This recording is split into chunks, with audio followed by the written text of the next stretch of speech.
शिवसेना उद्धव बाळासाहेब ठाकरे पक्षाचे नेते सुनील प्रभू हे देखील जोडले गेलेले आहेत। सुनीलजी, एक महत्त्वाची खरं तर ही भेट मानावी लागेल दोन्ही ठाकरे बंधूंची। गेल्या काही दिवसांमध्ये वारंवार या दोघांच्या भेटी होत आहेत। सगळ्यांनाच उत्सुकता आहे ती म्हणजे युतीची घोषणा नेमकी कधी होणार याची सगळेच वाट पाहत आहेत। असं आहे की आजची भेट जी आहे ती खऱ्या अर्थाने दोन बंधूंमधली भेट आहे। एक तर शिवसेना पक्षप्रमुख आणि दुसरे मनसे प्रमुख राज ठाकरे सर, हे कुटुंब म्हणून पण भेटू शकतात आणि राजकीय दृष्ट्या देखील भेटू शकतात। परंतु ही जी भेट आहे ती पॉझिटिव्हली घेण्यासारखी आहे। त्यानिमित्ताने वारंवार ठाकरे बंधूंच्या भेटी होत आहेत। येणाऱ्या राजकारणामध्ये दोघांची युती ही व्हावी अशी कार्यकर्त्यांची इच्छा आहे आणि जनतेची इच्छा आहे। तर त्या दृष्टीने या भेटी होतात, एक पॉझिटिव्ह एक चांगलं पाऊल आहे। सुनीलजी, खरं तर ठाकरे ब्रँड या शब्दावरून काही दिवसांपूर्वीच मुख्यमंत्री देवेंद्र फडणवीस यांनी टीका केलेली होती। ठाकरे ब्रँड नाही तर ठाकरेंचा बँड वाजेल असं त्यांचं म्हणणं होतं। यावर तुमची काय प्रतिक्रिया? असं आहे की येणारा काळ ठरवेल की कोणाचा बँड वाजेल की ब्रँड या महाराष्ट्रामध्ये स्वतःचं वर्चस्व निर्माण करेल। नक्की सुनीलजी, धन्यवाद दिलेल्या प्रतिक्रियेसाठी। तर मातोश्रीवर स्नेहभोजनाचा कार्यक्रम सुरू आहे आणि याच कार्यक्रमासाठी राज ठाकरे मातोश्रीवर पोहोचलेले। त्यांनी काही वेळापूर्वीच प्रतिक्रिया दिलेली होती पत्रकारांना। पाहूयात काय म्हणाले होते राज ठाकरे। दिवस भरला का? दिवस भरला? हो सर।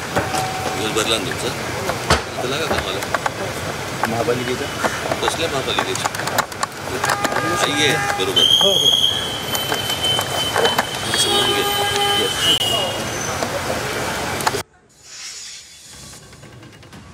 तर ही कौटुंबिक भेट असल्याचं राज ठाकरे यांनी सांगितलेलं होतं। आपल्यासोबत आपल्या मातोश्री देखील आहेत आणि आपण स्नेहभोजनासाठी आणि कौटुंबिक भेटीसाठीच या ठिकाणी आलो असल्याचंही त्यांनी सांगितलेलं आहे।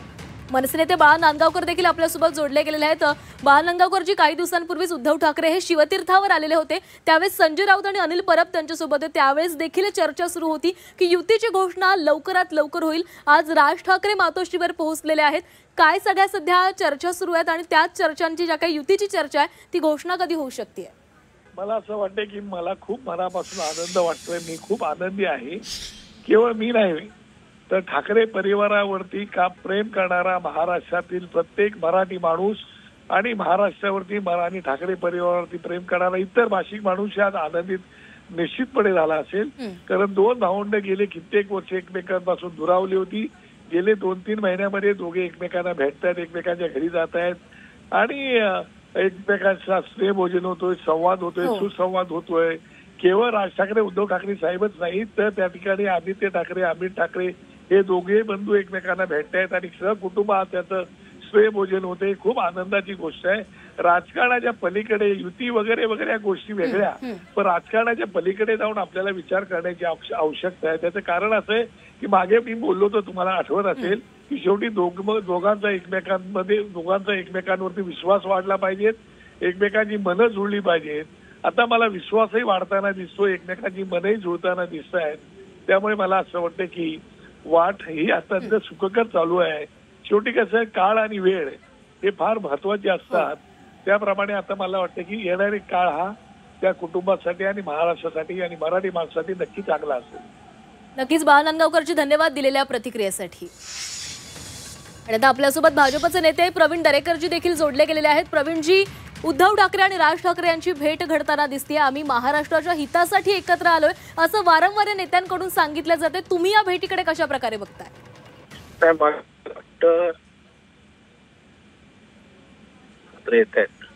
त्याचा जसा बाळा नांदगावकरांना आनंद झाला तसा मलाही झालाय।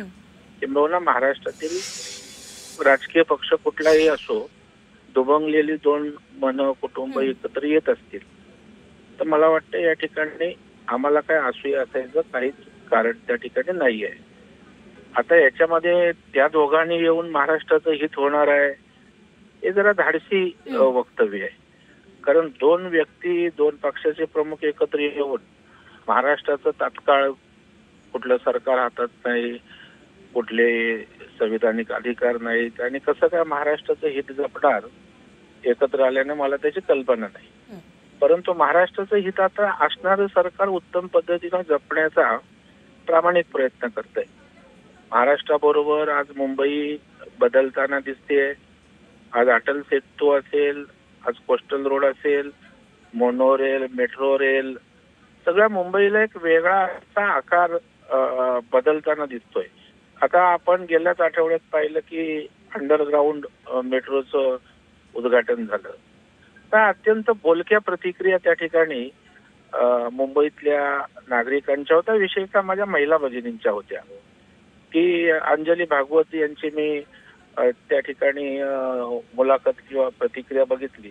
ते म्हटले मला प्रॅक्टिसला जायला 2.5-3 तास लागायचे. आता माझ्यासारखे अनेक लोक असतील की ज्यांचा वेळ वाचणार आहे. आज 40-45 मिनिटातच ते उपनगरातनं सिटीमध्ये त्या ठिकाणी येणार आहेत.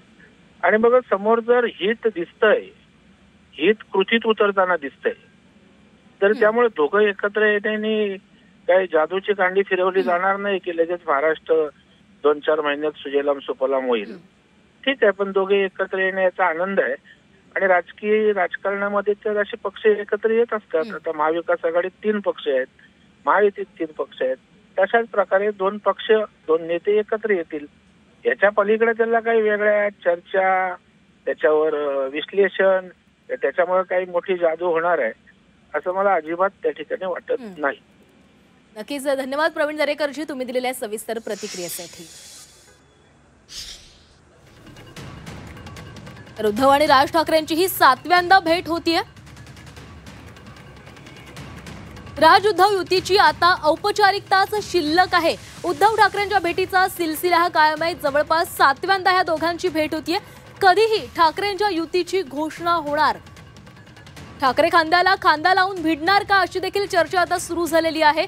पालिका निवडणुकांसंदर्भात अद्याप कोणती घोषणा झाली नाहीये. मात्र त्याआधी आता उद्धव ठाकरे आणि राज ठाकरे यांच्या युतीची घोषणा होणार का याकडे देखील सगळ्यांच्याच नजरा लागलेल्या आहेत. आगामी काळात नेमकी कधी या युतीची घोषणा होणार याचीच सगळ्यांना उत्सुकता लागलेली आहे. दोन्ही पक्षांचे कार्यकर्ते देखील या घोषणेची वाट पाहतायत. राज आणि उद्धव ठाकरेंची युतीची घोषणा कधी होणार याची सगळ्यांनाच उत्सुकता लागलेली आहे. कारण ठाकरे बंधूंच्या भेटीचा सिलसिला हा सध्या सुरूच असल्याचं दिसतोय. गेल्या 3 महिन्यांमध्ये या दोन्ही भावांमध्ये अनेकदा भेट झालेली आहे. सुरुवातीला हिंदी सक्ती विरुद्ध मेळावा घेण्यात आलेला होता आणि त्या मेळाव्यामध्ये राज आणि उद्धव ठाकरे पहिल्यांदा एकत्र आलेले होते. अनेक वर्षांनंतर हे दोन्ही बंधू एकत्र दिसलेले होते आणि त्यानंतर उद्धव ठाकरे यांच्या वाढदिवसानिमित्त राज ठाकरे त्यांना मातोश्रीवर शुभेच्छा देण्यासाठी गेलेले होते. आणि याच भेटीवर चंद्रशेखर बावनकुळे यांनी काय प्रतिक्रिया दिलेली आहे पाहूया. चांगला आहे. उद्धवजी आणि राजसाहेब हे पारिवारिक ते भाऊ आहेत. शेवटी या राज्याची, देशाची सांस्कृतिक आणि पारिवारिक परंपरा आहे. दीपावलीच्या पावन पर्वावर आपले परिवार एक आले पाहिजे. परिवारातले सर्व घरातले नातवंड एक आले पाहिजे. आमच्या घरातल्या सर्व बहिणी एक आल्या पाहिजे. यामध्ये मला वाटतं माझ्यासारख्या कार्यकर्त्यांनी याकडे राजकारणासारखं बघू नये. सर, आपण खत बियाण्यासाठी 10,000ची मदत दिली आहे, ती फक्त रब्बीसाठी आहे आणि त्याचा कोरडवाहू शेतकऱ्यांना फायदा नाही का? कोरडवाहू रब्बीचं पीक घेतलं त्याच्यामुळे बऱ्यापैकी आता